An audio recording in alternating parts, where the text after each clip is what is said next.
Vi racconto un pochettino quello che stiamo facendo.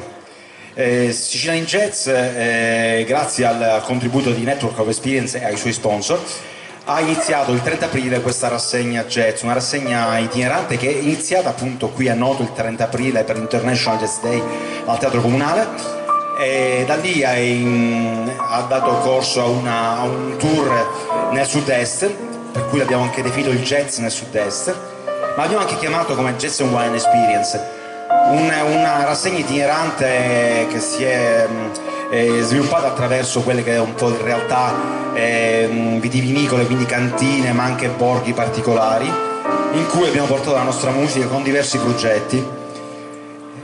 È stata una cosa eccezionale, bellissima, ci siamo divertiti, abbiamo divertito anche la gente, sold out ogni sera, di questo siamo orgogliosi.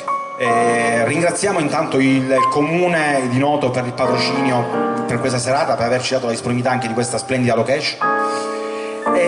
Stasera gli presenteremo uno dei progetti che abbiamo portato in giro quest'estate, questo tributo a Frank Sinatra, che appunto ha avuto inizio il 30 aprile al Teatro Comunale con l'orchestra, l'HJO Jazz Orchestra, e concludiamo con lo stesso progetto rivisitato. Ovviamente lì era molto più schematizzato, qui siamo una formazione sextet classica del jazz, quindi molto più libera di esprimersi, come si suol dire, a sentimento.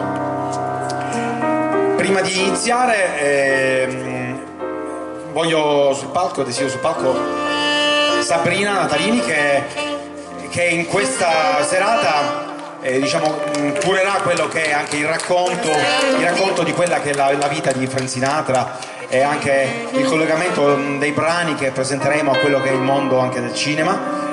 Quindi Sabrina. Buonasera a tutti, sono davvero onorata stasera di essere su questo palco, in questa città Noto, splendida, capitale del barocco e patrimonio dell'umanità. E ringrazio tantissimo il nostro direttore artistico Giuseppe Mandalari di avermi invitata.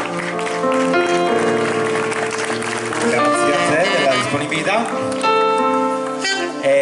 Sabrina, come dicevo, quindi sarà un'interfaccia culturale, colleghi, di fatto farà un lavoro che l'ho fatto io, però portare avanti anche 2 ore abbondanti di concerto, dover cantare, anche raccontare, diventa pesante. Quindi nell'occasione ho chiesto a lei questa disponibilità. Ha chiesto un supporto. E quindi lascio a te la parola per il primo brano che andiamo a eseguire.